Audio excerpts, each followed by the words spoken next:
From the EPR Creations studio, this is Jason Staples bringing you Unconquered with Doc Staples. This podcast, as always, is brought to you by EPR Creations, by Louis Marquez of Keller Williams Realty in Jacksonville, Florida, by Shenandoah Real Estate in the Research Triangle of North Carolina, by Garage Makeovers, the #1 garage remodeling company in South Florida, and by my newest advertising partner, Justin Galloway of Benchmark Mortgage. As always, information's in the show notes. Let them know you heard about him from the Unconquered podcast with Doc Staples. Wow, what a week. Yeah.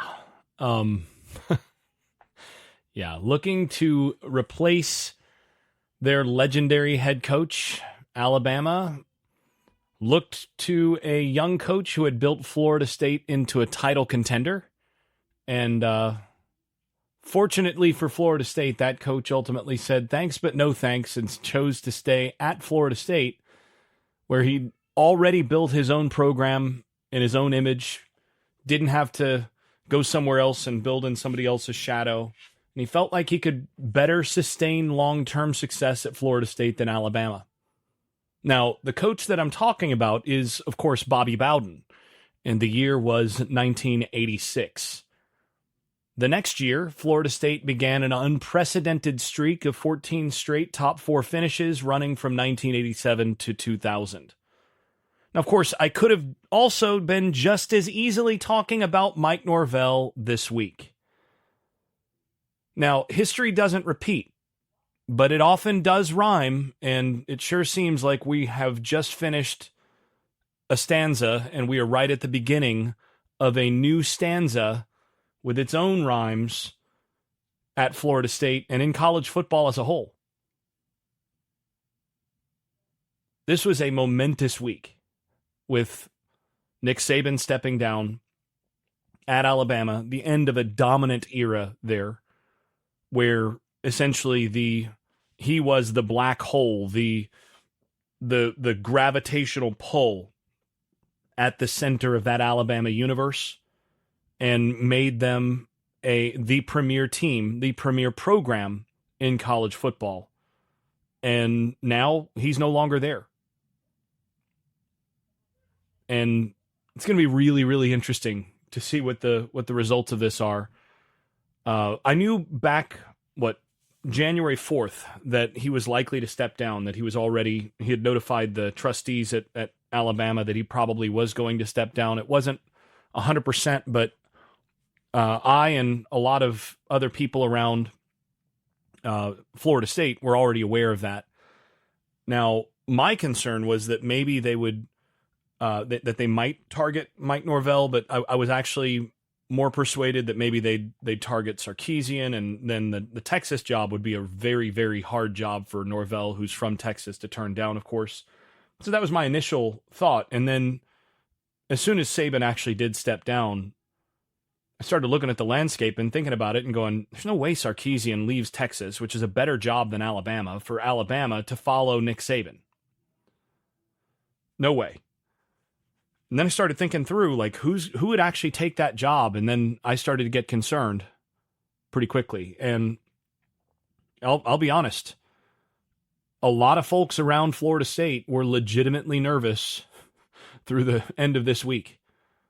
And I really don't think anybody at Florida State knew whether they were going to be able to hang on to Norvell in this process until it became evident sort of early Friday that the things that he was asking for were going to be addressed, and that was going to happen, that they were going to be able to hang on to him. But it was a white knuckle situation for sure. And really, ultimately, what this turned on was not so much salary, was not about what Mike Norvell makes in his own contract. What Norvell wanted was full commitment from Florida State to ensure that he can win it all at Florida State. Essentially, let me put it this way.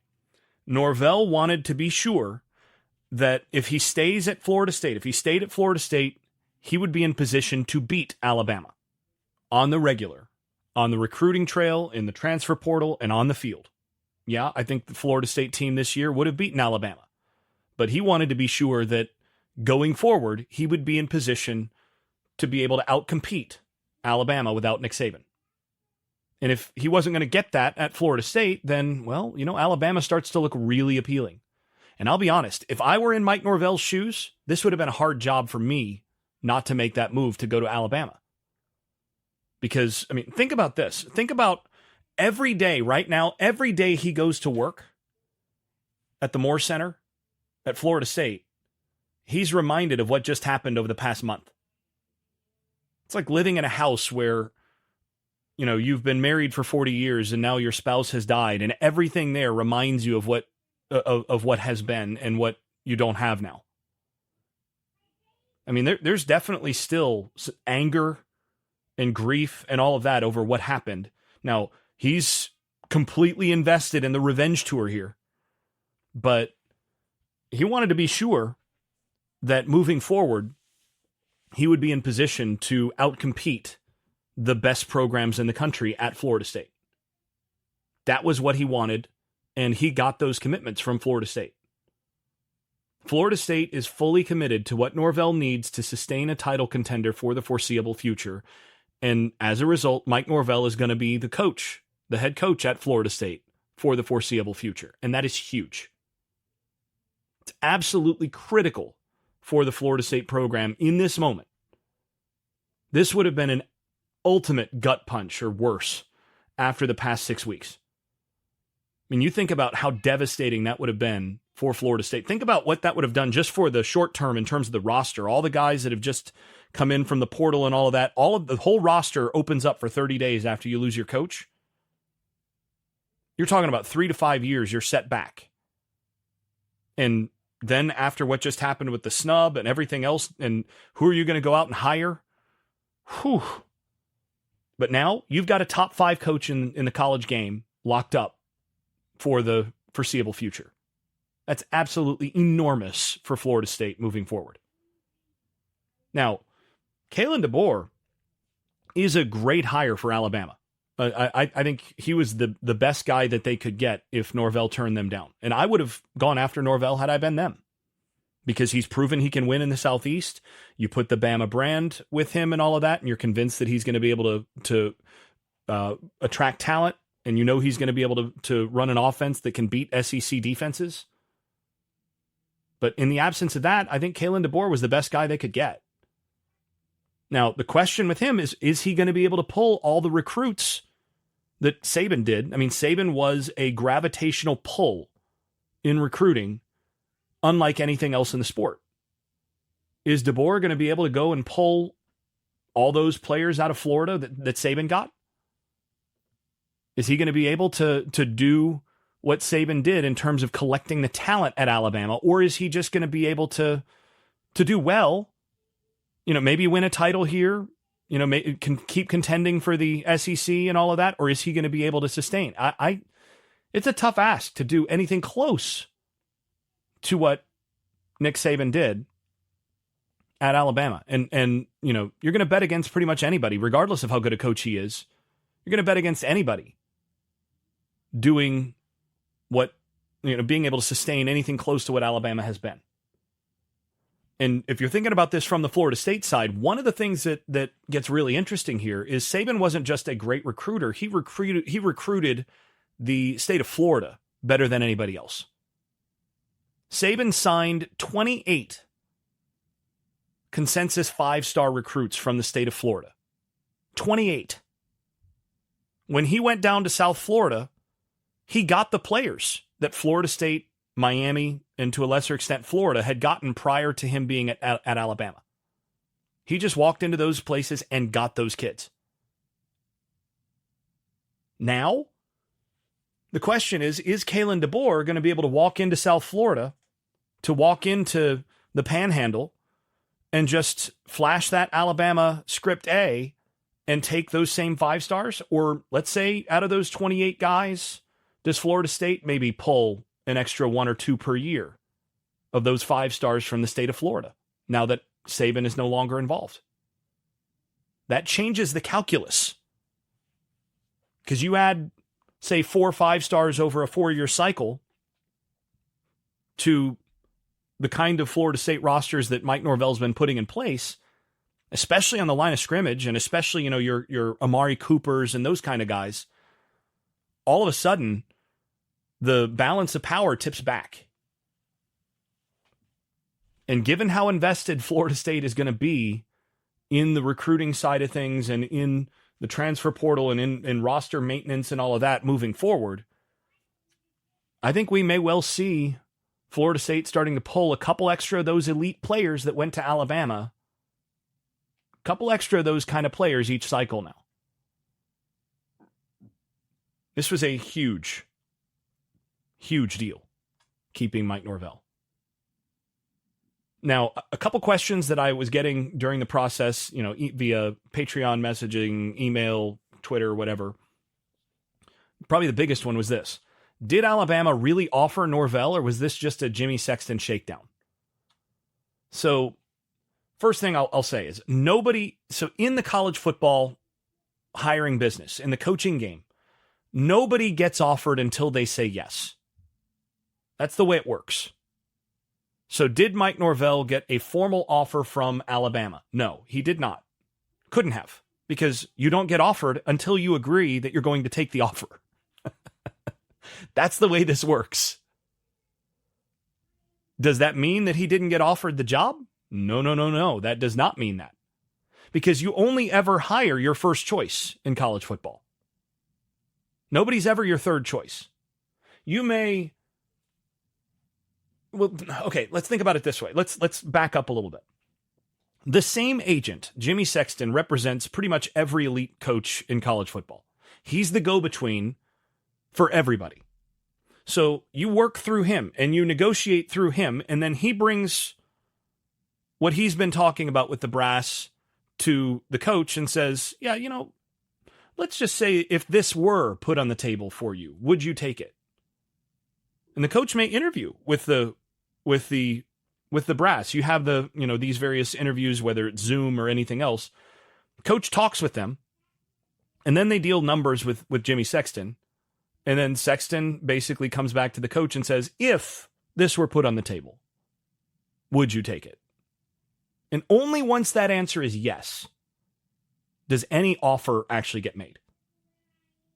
That's just the way it works.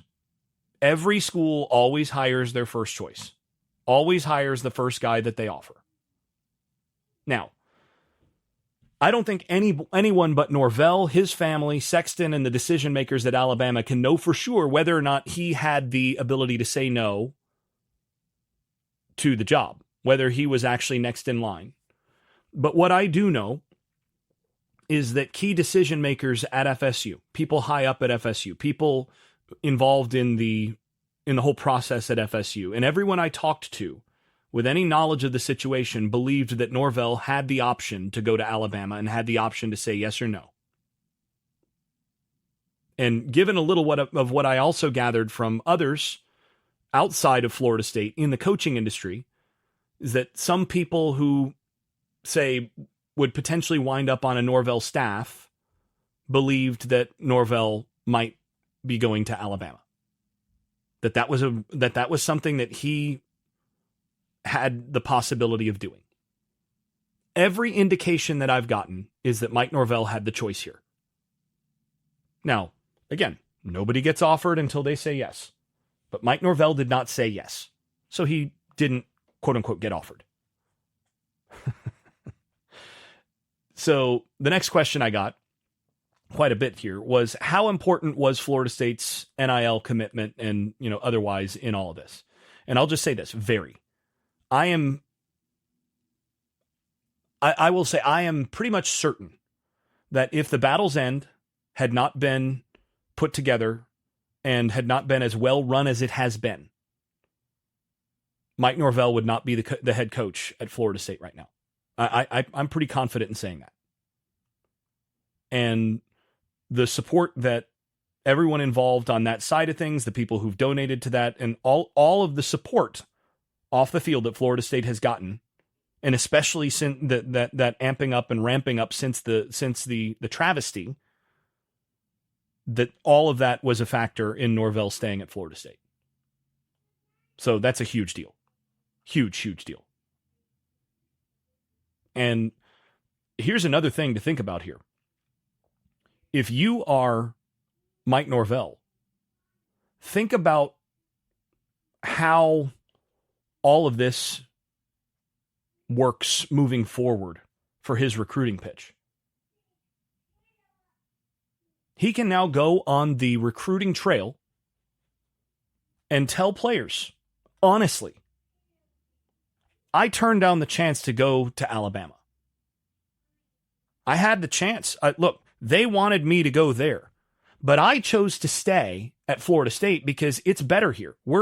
This is a better program. I like it better here. I think we can win bigger here. This is a better place to be. Come join me.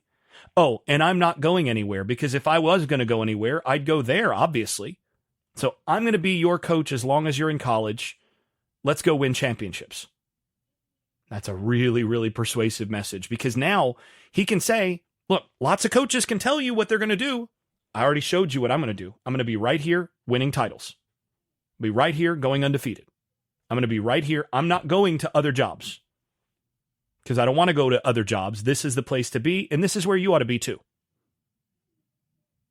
That's a pretty dang good sell. He just basically was able to supercharge his recruiting message to elite players who might be choosing between those programs by saying, I had the same choice you've got. Same choice. Look where I chose to be. And I'm going to be here for a while. Okay, then. All right. Like I said, this was enormous for Florida State moving forward. And it was a way for, you talk about the snub, the travesty, sending the message that Florida State is a less than program. This does exactly the opposite. This restabilizes that to say this program is not only a peer of, but based on the coach's decision, was preferable to what a lot of people think is the top brand in college football. Take a quick break. Be right back. Okay, in terms of other things, the other thing that hit was the very day that Mike Norvell was having discussions with the FSU administration, and odds are, Jamie Sexton was having discussions with both sides on this. It finally leaked out that Florida State was dealing with punishment for an NIL violation pertaining to the Amarius Mims recruitment back in 2021. And look, this has been in the works since the summer. I think I first found out about it in August or whatever, but it was one of those deals that, nobody said anything about, and it was not supposed to be discussed. So not exactly breaking news in that respect. I mean, FSU was already serving out many of these penalties in the 2023 season, such as Atkins not recruiting off campus. He wasn't able to do that this cycle. Some people were criticizing him for his lack of success or perceived lack of success on the recruiting trail this cycle. Well, I mean, guys, there you go. And yet he still pulled some really good offensive linemen. So, the guy's a beast. But this has been in the works since the summer, sort of got hammered out and taken care of then before the 2023 season. And they've been working through what they needed to do in terms of all of that since then. Now, you cannot persuade me, though, that the timing of when this finally leaked out, the timing of the leak was not coordinated. As I understand, it was not supposed to release that the NCAA was not supposed to actually release the case itself or release the final settlement or whatever until the next day. But it then leaked out specifically on the day when Mike Norvell was in the process of negotiating out where he was going to be. Ultimately, look, this whole thing was ridiculous. It boils down to Atkins drove Mims to a meeting with representative from the Rising Spear Collective. And that guy being a booster, this ends up being a violation. And, it is what it is. the mistake here really is that Florida State, unlike the program that, as far as I understand, actually turned Florida State in for this, doesn't have an office for its collective or collectives in its own athletic department facility where, recruits can just happen to wander down the hall and have a meeting there without anybody walking them down there or giving them a ride or whatever. Instead there's an office here I just happen to find myself in. Different programs have that situation, but Florida State didn't and doesn't. So easy for this sort of thing to happen. It was a little sloppy on Atkins and FSU's part, but they're doing what every single other program in the country is doing, and everybody in the industry knows it. And that's why everybody's been mocking this since it came out. Like, are you serious? You're going to prosecute this?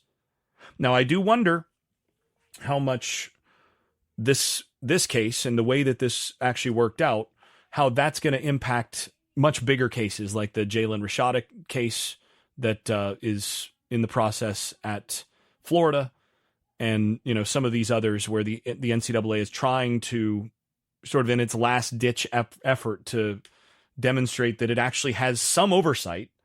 It's trying to come in and hit some of these programs after the fact on some of these things. Now, I'll say, if Florida State had managed to close the deal on Mims, this never would have gotten to light. It never would have been an issue. And honestly, if Florida had not screwed it up with Rashada and Rashada was on the campus at Florida, that wouldn't be an issue for them. I think the lesson here is, if this sort of thing is going to happen, you better make sure that you land the kid that you're recruiting. That's sort of the lesson that I think a lot of these programs are going to take from this stuff. It's like, well, Florida State should have found a way to make sure that Mims wound up there. They should have pulled out more stops to make sure that guy wound up on campus. But it is what it is. So, yeah. This is ridiculous. It ultimately is a slap on the wrist in terms of how much it actually impacts Florida State. I mean, Florida State materially will not be damaged by this in any sort of way. The 2-year probation that this refers to, is not a postseason ban. All it means is don't do anything wrong these next couple years, or it's going to be harsher punishments the next time. That's all that is. And, if nothing else, the show cause in play for Atkins for 2 years probably makes it more likely that he continues to be the OC and offensive line coach at Florida State over those 2 years. So that probably doesn't hurt at all. It might actually help. So yeah, it's, the 5 scholarships, and that's not 5 scholarships per year, by the way, that's 5 scholarships over 2 years. So, could be 3 1 year and 2 the other or whatever. And I'm actually not sure. This is one thing I don't know, is whether or not that was actually already begun in 2023, where they may have been a scholarship or 2 short there. So if they were already 2 scholarships short or 3 scholarships short of 85 and 23, that may already count towards the 5. So I don't know that for sure. It's something I'd have to ask around about. And FSU's not exactly forthcoming all the time about who's on scholarship or how many scholarships they have and whatnot. So just not something to worry about too much. But the fact is, scholarship numbers matter less now than they used to, because with NIL, if a guy is not on scholarship, but he's making 6 figures, well, the tuition money and, the room and board and all of that comes straight out of that. How is that any different? I mean, it really just doesn't matter at that point. So you can kind of step up and handle the difference there, and everybody knows that. So yeah, I mean, yes, there is a little bit of a, reputational cachet, and there's certain limitations that you have as a walk-on. I remember this. I know certain things in terms of where you fit in the hierarchy or pecking order, but even that's changing a little bit now. So again, it's just not that big of a deal in that respect. And I should emphasize again, this was not about the Battle's End, which began after all of this, and partly because of these problems, and is better run than Rising Spear was. So yeah, this is not going to impact, FSU's business in that respect at all. Not something to concern yourself with. More of a final illustration, or one more illustration of the NCAA kind of how much of a joke things are at this point. I'm going to take a quick break again, be back in a moment with a little bit more talking about the portal additions and where things are roster-wise at this point. All right. So since my last episode, which was about a week ago, there's been a whole lot of action in terms of guys being added from the transfer portal and guys departing into the transfer portal and all of that. First of all, Earl Little, the nickelback from Alabama, added to the roster. That's an enormous addition to me. And if you're talking about being competitive next year, one of the things that I had circled on my list. So if I'm looking at high priorities for the roster for next year, the stuff at the top of my list were edge. Because if you go back, and I'm going to do this for some video segments once I can actually stomach watching the replay myself. If you go back and you watch the Georgia game and the bowl game, Georgia just took advantage of Florida State being soft on the edge. They over and over and over again, they just ran the football right at the edge. Florida State couldn't set the edge. Edges were back in the backers. The backers looked worse because the edge didn't hold up, and that was that. And you look at the difference between Florida State with Jared Verse on the field and with Jared Verse off the field this year, and you could see the difference. They just didn't have the depth that they needed at edge. So they needed to bring edge guys on the roster, and they needed to make sure that they had 4 or 5 quality edge players on the roster with how they want to play defense. That's what they needed to have. That was number 1 in terms of priorities. Number 2 for me was they needed to shore up the nickel position, because Jerry Jones this year was, if not elite, really just a step short of elite at the nickel position. He was really, really good at the nickel position this year, and he made that defense so much better because of how he took guys away. So many teams these days run through the slot receiver, run through getting their best, quickest player on your 3rd or 4th best cover guy in the slot and making hay with that. If you've got a lockdown nickel, that changes that. And Florida State, with the way that Jerry Jones played this year, that was a huge factor in them having the best pass defense in the country. And frankly, Greedy Vance and Kevin Knowles are not at the level that Jerry Jones was this year, or at least they weren't. So I was of the view that you needed to go out and find somebody who could replace Jerry Jones in that spot. It's just what you needed to do. And honestly, Earl Little is every bit the player, or can be every bit the player this year that Jerry Jones was last year. It's what they wanted him for. It's what they were recruiting him for the year before when he decided to go to Alabama. And then going to Alabama, a lot of Alabama fans and evaluators and all of that were really sad to see this guy go because they thought he would explode this year for them. And now all of a sudden he's decided to go and go to Florida State. Made a mistake going to Alabama, rectified that mistake after year 1, and he's going to plug and play. That is your starter at the nickel position. And he makes that defense so much better. Because now you've got Azaria Thomas starting on one side, Fentrell Cypress at the other. You'd like to have Green back for one more year so that you have a rotation of those 3, but then you plug Little in with those 2, and you have 3 corners that are top shelf corners on a national level that can play. These are all 3 guys that can play next level at their spots on your defense. You now can cover. And, Georgia took advantage of Vance and Knowles, and now not going to have quite such an easy time in that spot. So that was a high priority player there. My next priority was defensive tackle. I think they need to add potentially 3 defensive tackles in the portal. They added 1 more with Grady Kelly. He's coming in as a redshirt junior, has a couple years left to play from Colorado State. A little bit on the lighter side. I think he has to have a really good offseason, maybe add a little bit of good weight, continue to gain some strength, but very high motor player, was disruptive at Colorado State. Good player. And they're basically trying to replace Braden Fisk with a guy who's not going to be as good as Braden Fisk this year, but a guy who has some similar traits with Fisk in terms of quickness off the ball in terms of some of the sorts of things that he was able to do at that level.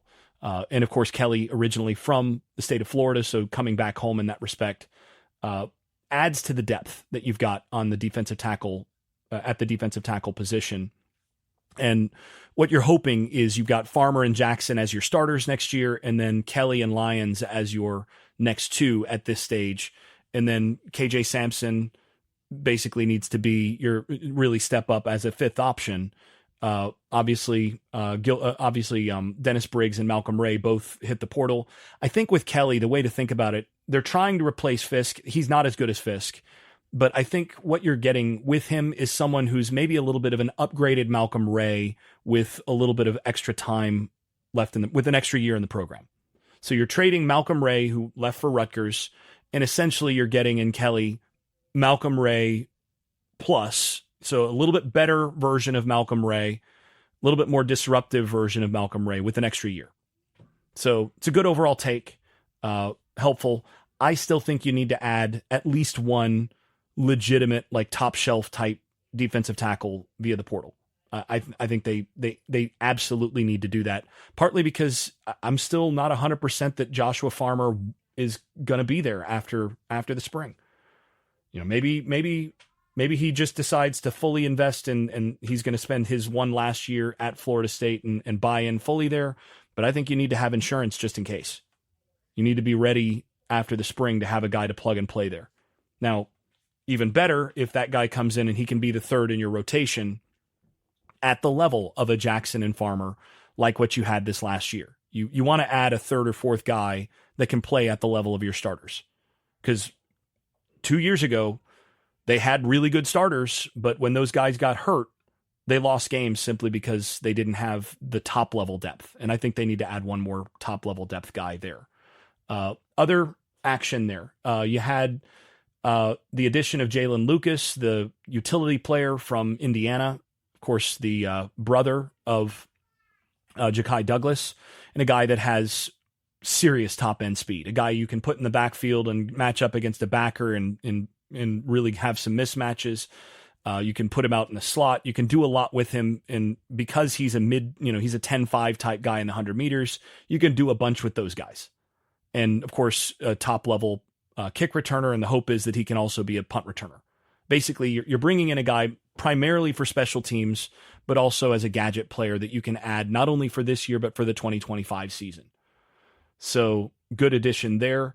Then Jaylen Brown, a guy that they loved coming out of high school. They were really disappointed when he went to LSU, and then now he's being added in, and you're looking at another guy, 10-6 in the 100 meters, adding guys that can threaten the things downfield. And then Malik Benson from Alabama. He was the number one JUCO guy coming out of high school, or coming out of JUCO last year, adding him for his senior year from Alabama. And he's a guy that ran sub 10.5 in the 100 meters. You're talking about next level speed. One of those guys that you watch him on some of his highlight stuff from JUCO and from Alabama even. And those first couple steps are almost Percy Harvin type acceleration. I mean, it's, his ability to just take 2 or 3 steps and just be gone. Very, very, very, very rare speed. And that speed is something that they lacked last year. I mean, I thought last year they really missed Pokey Wilson. As good as Keon Coleman was, as good as Johnny Wilson was, they were missing really the third guy with the kind of get up and go speed who could just run by you to further open stuff up for those guys. And I think they recognized the general lack of overall sort of sub 1,100 meter type speed to offset and go with some of the big receivers that they've got. I mean, they like Hakeem Williams. They like Kentron Portier. They like Darian Williamson, Destin Hill. These are all really good big body receivers, but none of those guys are 10.5, 10.4 in the 100 meters. And with what Mike Norvell likes to do, and especially with a guy like DJ Uiagalelei who can push the ball down the field with a big arm and is a vertical thrower primarily, Norvell, his primary shot play over the years has been the post climb concept, which is a big boy post that's an over the top post. And then you pair that from one side with the climb route, which is basically it's a cross country route is what a lot of people call it. Norvell calls it a climb route. But it's a deep crossing route across the field from the other side. And essentially the goal there is you're going to force that safety to, if it's a single safety, he's got to pick. Is he going to come up and take away the deep crosser?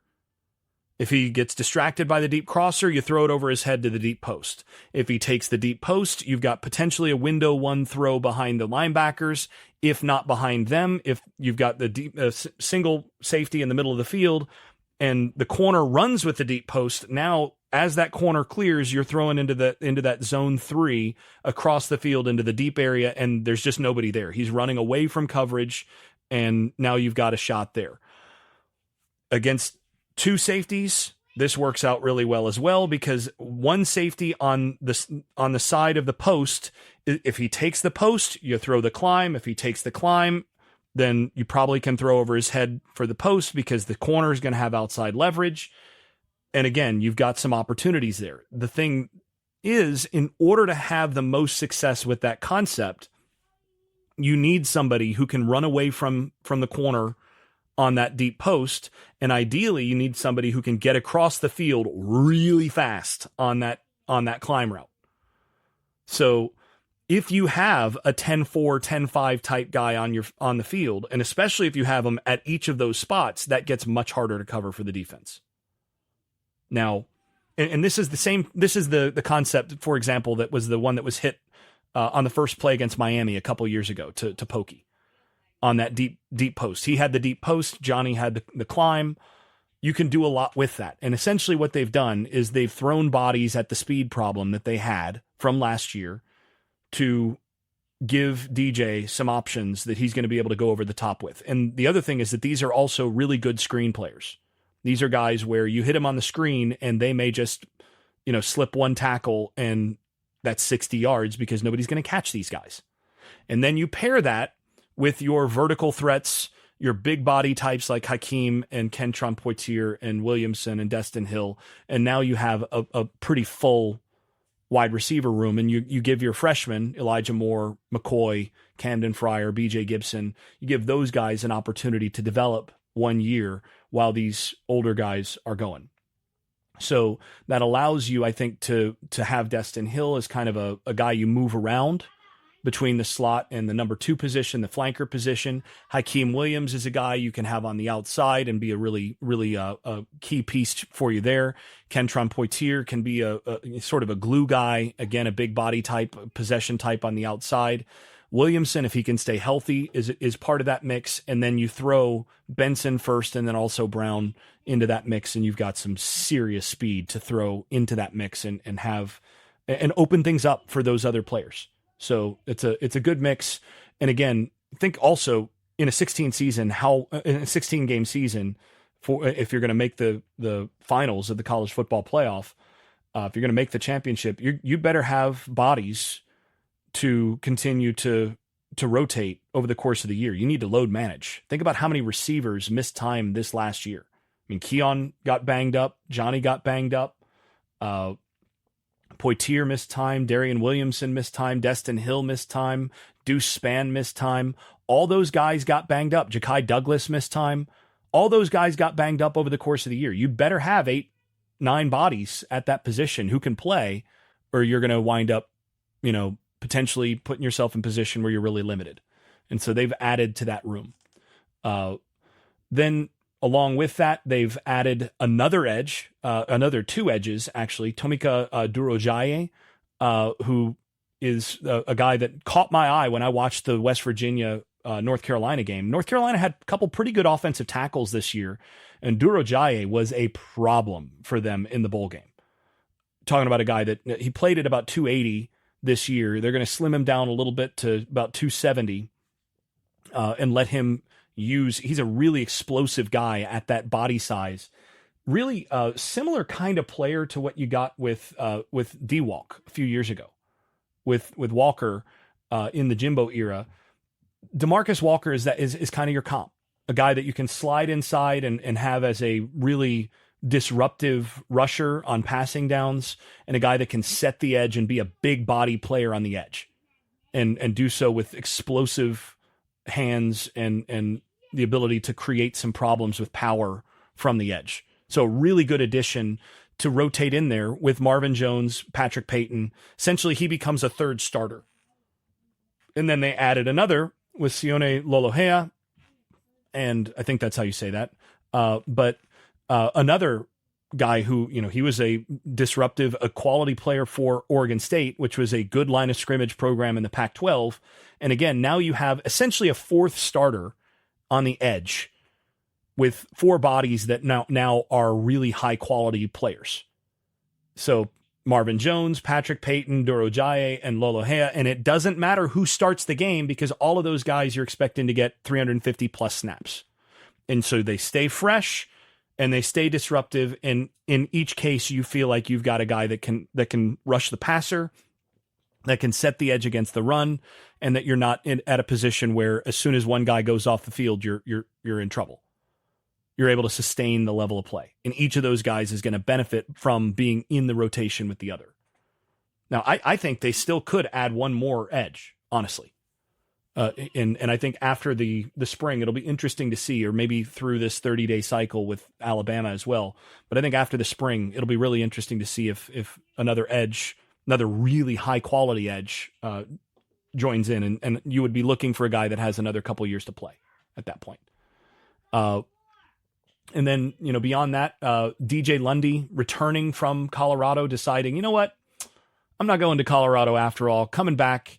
That is an enormous deal for this team, partly because of what that does in terms of Colorado poaching the Florida State roster. It shows that look, this is not a safe place for you guys to fish. This is not the right pond. This is not the right lake to come fish. Go somewhere else to get your players. That's part of it. Another part is he's also a glue guy in terms of some of the other high type talent on that defensive side to make sure that those guys are fully bought in. So just the off the field stuff matters there. But the other thing is he's as good a backer as you are going to get from the portal to try to replace him. And he knows this system, and you know that he's going to be a quality backer against the run all season. He's a stabilizing force. Hugely important to get him back. Now you need to add one more backer at least in the portal. I think they're going to ultimately get the guy from Charlotte after the spring. But you add one more in the portal and then hope that some of the young talent develops and you feel a lot better about that linebacker position now with Lundy returning. Then, of course, Terrence Ferguson, the guard from Alabama. I think he's a plug-and-play type guy on the inside. Was very good pass blocker this year for Alabama when he did play. Not quite as good in the running game, but give him one off season with Storms to continue to get where he needs to go. Similar kind of body type to Keandre Jones. What you really want to have is they want to get bigger on the inside. They want to be in a position where against some of the teams that they're going to be playing down the stretch, they want to be in a position where these guys are less likely to get banged up because they're bigger bodies and they're not going to get pushed around. They looked at the splits last year, and when Keandre Jones was on the field, I'll deal with this later in another episode, but when Keandre Jones was on the field, they ran the football better. And it's just simply because of size as much as anything else. He didn't get pushed around.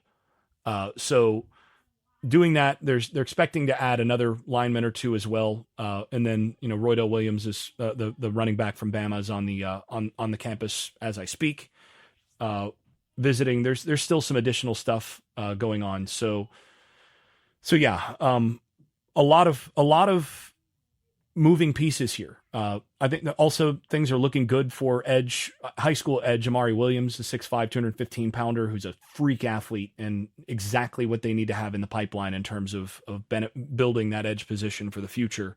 Looks good for him to potentially join the class in the spring signing period. The roster ultimately is starting to take shape.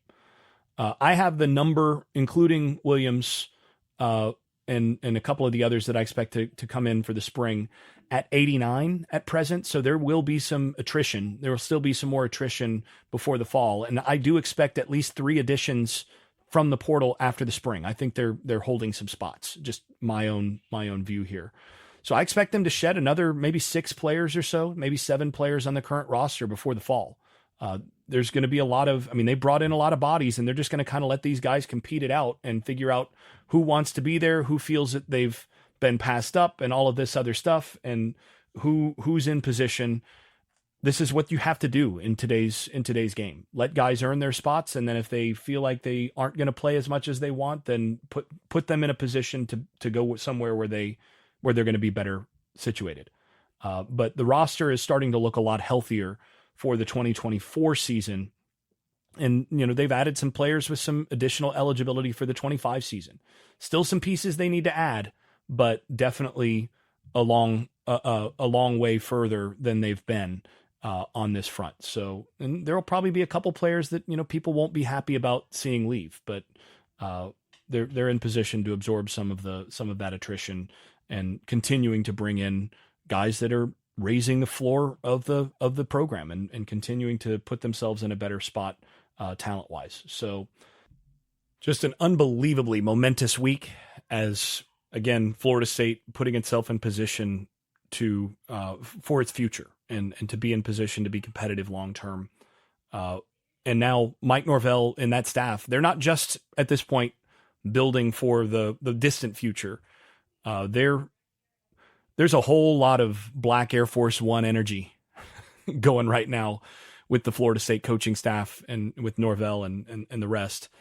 They are ready to start the revenge tour, and they are recruiting and bringing guys in from the portal that they think can put them in position to contend for their conference and give them the depth that they need to compete in the playoff. It's going to be really interesting.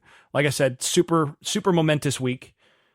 Let's hope that next week, when I come back to record the next one, it hasn't been nearly as momentous a week. Florida State in good position to compete from here.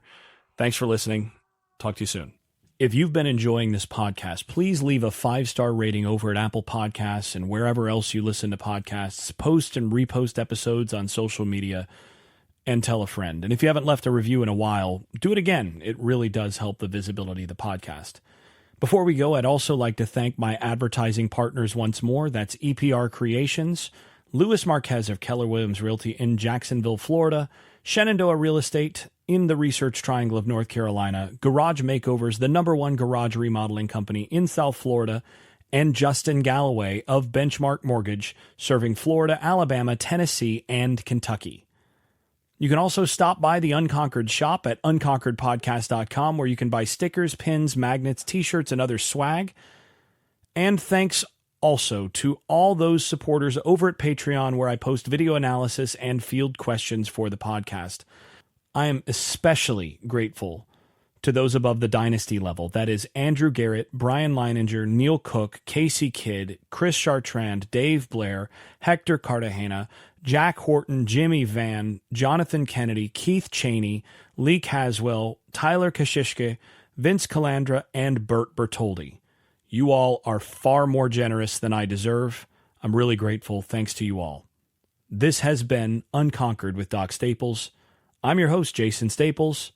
Thanks for listening, and thanks for your support. I made this.